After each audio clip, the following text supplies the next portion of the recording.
Hello friends, welcome back to my channel. ನೀವೇನಾದರೂ ಈ ವರ್ಷ ಅಗ್ರಿಕಲ್ಚರ್ ಪ್ರಾಕ್ಟಿಕಲ್ ಎಕ್ಸಾಮ್ನ ಬರಿತಾ ಇದ್ರೆ ಈ ವಿಡಿಯೋ ನಿಮಗೆ ತುಂಬಾನೇ ಇಂಪಾರ್ಟೆಂಟ್ ಆಗಿರುತ್ತೆ.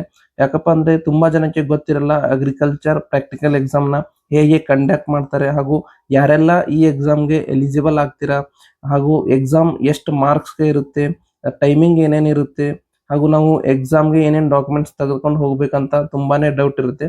ವಿಡಿಯೋನ ಕೊನೆ ತನಕ ನೋಡಿ. ನಿಮಗೆ ಈ ಎಕ್ಸಾಮ್ ಕುರಿತು ಹಾಗೂ ಎಕ್ಸಾಮ್ ಆದಮೇಲೆ ಯಾವ್ಯಾವ ಕೋರ್ಸನ್ನು ತಗೋಬೇಕು ಅಂತ ಸಂಪೂರ್ಣವಾಗಿ ತಿಳಿಸ್ಕೊಡ್ತೀನಿ. ನೀವೇನಾದರೂ ನಮ್ಮ ಚಾನಲ್ನ ಮೊದಲನೇ ಸಲ ನೋಡ್ತಾ ಇದ್ರೆ ಚಾನಲ್ನ ಸಬ್ಸ್ಕ್ರೈಬ್ ಮಾಡಿ. ಮೊದಲನೇದಾಗಿ ಈ ಎಕ್ಸಾಮ್ನ ಯಾಕೆ ಕಂಡಕ್ಟ್ ಮಾಡ್ತಾರೆ ಹಾಗೂ ಈ ಎಕ್ಸಾಮ್ಗೆ ಯಾರ್ಯಾರು ಎಲಿಜಿಬಲ್ ಆಗ್ತಾರೆ ಅಂತ ನೋಡೋದಾದ್ರೆ, ಕರ್ನಾಟಕದಲ್ಲಿ ತುಂಬ ಸ್ಟೂಡೆಂಟ್ಸ್ ಅಗ್ರಿಕಲ್ಚರ್ ಬ್ಯಾಕ್ಗ್ರೌಂಡಿಂದ ಬಂದಿರ್ತಾರೆ. ಸ್ಪೆಷಲಿ ಈ ಎಕ್ಸಾಮ್ ಅಂತ ವಿದ್ಯಾರ್ಥಿಗಳಿಗೆ ಹೆಲ್ಪ್ಫುಲ್ ಆಗಬೇಕಂತ ಕಂಡಕ್ಟ್ ಮಾಡ್ತಾರೆ. ಈ ಎಕ್ಸಾಮ್ಗೆ ಎಲಿಜಿಬಿಲಿಟಿ ನೋಡೋದಾದ್ರೆ, ಈ ಎಕ್ಸಾಮ್ಗೆ ನಿಮ್ಮ ಹತ್ರ ಒಂದು ಅಗ್ರಿಕಲ್ಚರ್ ಕೋಟಾ ಸರ್ಟಿಫಿಕೇಟ್ ಇರಬೇಕು. ಇದನ್ನ ನಿಮ್ಮ ಹತ್ರ ಹೊಲ ಇದ್ರೆ ಮಾತ್ರ ನೀವು ಇದನ್ನ ತಗೋಬಹುದು. ನಿಮ್ಮ ಹತ್ರ ಅಗ್ರಿಕಲ್ಚರ್ ಕೋಟಾ ಸರ್ಟಿಫಿಕೇಟ್ ಇದ್ರೆ ನೀವು ಈ ಎಕ್ಸಾಮ್ಗೆ ಎಲಿಜಿಬಲ್ ಆಗ್ತೀರಾ.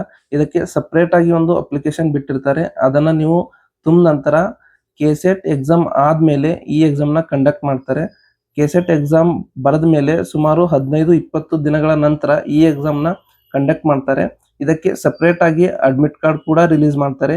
ಈ ಅಡ್ಮಿಟ್ ಕಾರ್ಡ್ ತಗೊಂಡು ನೀವು ಎಕ್ಸಾಮ್ ಸೆಂಟರ್ಗೆ ಅಲೋ ಆಗಬೇಕು. ನೀವು ಸಪ್ರೇಟ್ ಆಗಿ ಕೊಟ್ಟಂತ ಅಡ್ಮಿಟ್ ಕಾರ್ಡ್ ಅನ್ನ ತಗೊಂಡು ಮತ್ತು ಇದರ ಜೊತೆಗೆ ಒಂದು ಯಾವ್ದಾದ್ರು ಡಾಕ್ಯುಮೆಂಟ್ ತಗೊಂಡು ಹೋಗ್ಬೇಕು. ಫಾರ್ ಎಕ್ಸಾಂಪಲ್, ನಿಮ್ಮ ಹತ್ರ ಆಧಾರ್ ಕಾರ್ಡ್ ಇದ್ರೆ ಆಧಾರ್ ಕಾರ್ಡ್ ತಗೊಂಡು ಹೋಗ್ಬೇಕು. ಇಲ್ಲ ಅಂದ್ರೆ 10th ಮಾರ್ಕ್ಸ್ ಕಾರ್ಡ್ ಅಥವಾ ಲೈಸೆನ್ಸ್ ಇದ್ರೆ ಲೈಸೆನ್ಸ್ ಹಾಗೂ PUC ಮಾರ್ಕ್ಸ್ ಕಾರ್ಡ್ ಯಾವ್ದಾದ್ರು ಒಂದು ಡಾಕ್ಯುಮೆಂಟ್ ಕಂಪಲ್ಸರಿ ಆಗಿ ನೀವು ಎಕ್ಸಾಮ್ಗೆ ತೆಗೆದುಕೊಂಡು ಹೋಗ್ಬೇಕು.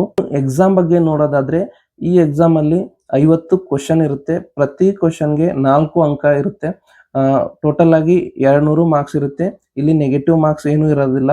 ಇನ್ನು ಎಕ್ಸಾಮ್ ಅನ್ನ ಹೇಗೆ ಕಂಡಕ್ಟ್ ಮಾಡ್ತಾರೆ ಅಂತ ನೋಡೋದಾದ್ರೆ, ನೀವು ಎಕ್ಸಾಮ್ ಸೆಂಟರ್ಗೆ ಅಲೋ ಆದಾಗ ತುಂಬಾ ಸ್ಟೂಡೆಂಟ್ಸ್ ಬಂದಿರ್ತಾರೆ. ಆ ಸ್ಟೂಡೆಂಟ್ಸ್ ಗಳಲ್ಲಿ ಗ್ರೂಪ್ ಆಗಿ ಸ್ಟೂಡೆಂಟ್ಸ್ ನ ಎಕ್ಸಾಮ್ ಸೆಂಟರ್ಗೆ ಅಲೋ ಮಾಡ್ತಾರೆ. ಇನ್ನು ನಿಮ್ಮ ಗ್ರೂಪ್ ಅನ್ನ ಅಲೋ ಮಾಡಿದಾಗ ನೀವು ಎಕ್ಸಾಮ್ ಸೆಂಟರ್ಗೆ ಅಂದ್ರೆ ಎಕ್ಸಾಮ್ ರೂಮ್ಗೆ ಅಲೋ ಆದಾಗ ನಿಮ್ಗೊಂದು OMR ಕೊಡ್ತಾರೆ. ಆ OMR ಅಲ್ಲಿ ನಿಮ್ಮ ಡೀಟೇಲ್ಸ್ ಅನ್ನ ನೀವು ಎಲ್ಲ ಫಿಲ್ ಮಾಡಬೇಕು. ಇನ್ನು ಎಕ್ಸಾಮ್ ಅನ್ನ ಹೇಗೆ ಕಂಡಕ್ಟ್ ಮಾಡ್ತಾರೆ ಅಂದ್ರೆ, ಟೋಟಲ್ 50 ಕ್ವಶನ್ ಇರುತ್ತೆ. ಕ್ವಶನ್ ಇಲ್ಲೇನು ಥಿಯರಿ ಕ್ವಶನ್ ಇರಲ್ಲ.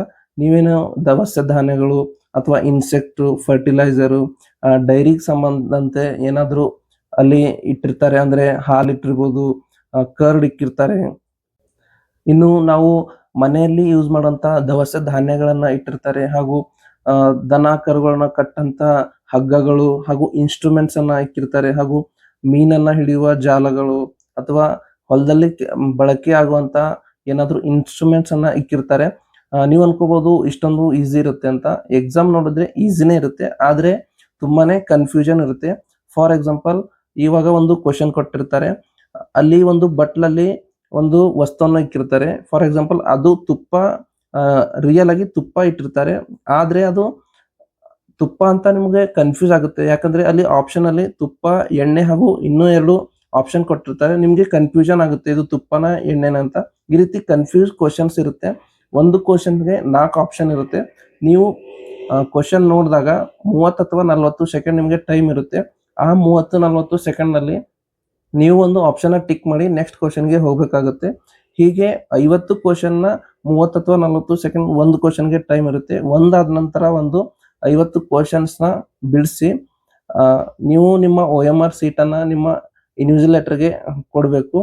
ಈ ರೀತಿ ನಿಮ್ಮ ಎಕ್ಸಾಮ್ ಅನ್ನ ಕಂಡಕ್ಟ್ ಮಾಡ್ತಾರೆ. ಎಕ್ಸಾಮ್ ಅಷ್ಟೇನು ಹಾರ್ಡ್ ಇರಲ್ಲ. ನೀವು ಕರೆಕ್ಟ್ ಆಗಿ ಗೆಸ್ ಮಾಡಬೇಕು, ಇದು ಯಾವ ವಸ್ತು ಅಂತ ಅಥವಾ ಯಾವ ದವಸ ಧಾನ್ಯ ಅಂತ. ಈ ರೀತಿ ಕರೆಕ್ಟ್ ಆಗಿ ಗೆಸ್ ಮಾಡಿದ್ರೆ ನಿಮ್ಗೆ ಸಂಪೂರ್ಣ ಮಾರ್ಕ್ಸ್ ಬರುತ್ತೆ.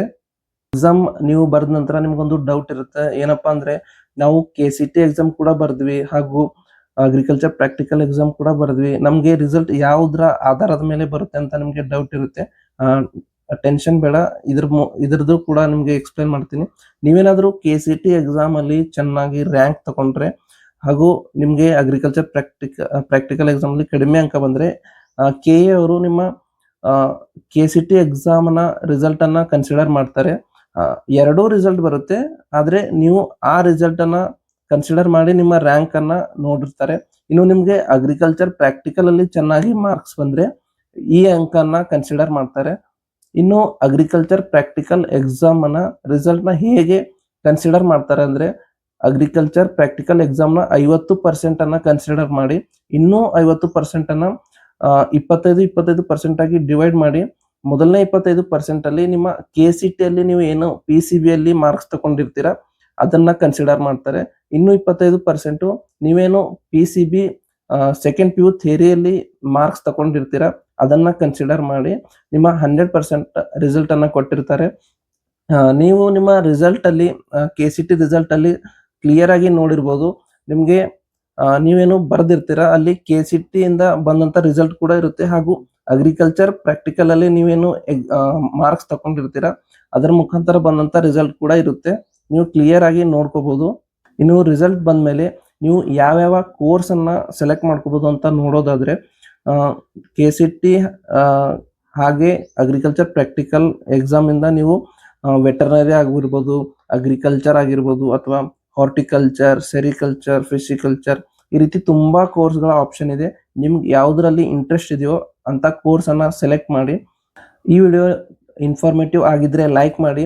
ಯಾರ್ಯಾರಿಗೂ ಈ ರೀತಿ KCT ಹಾಗೂ ಅಗ್ರಿಕಲ್ಚರ್ ಪ್ರಾಕ್ಟಿಕಲ್ ಎಕ್ಸಾಮ್ ಬಗ್ಗೆ ಗೊತ್ತಿಲ್ಲ ಅಂತ ನಿಮ್ಮ ಫ್ರೆಂಡ್ಸ್ಗೆ ಶೇರ್ ಮಾಡಿ.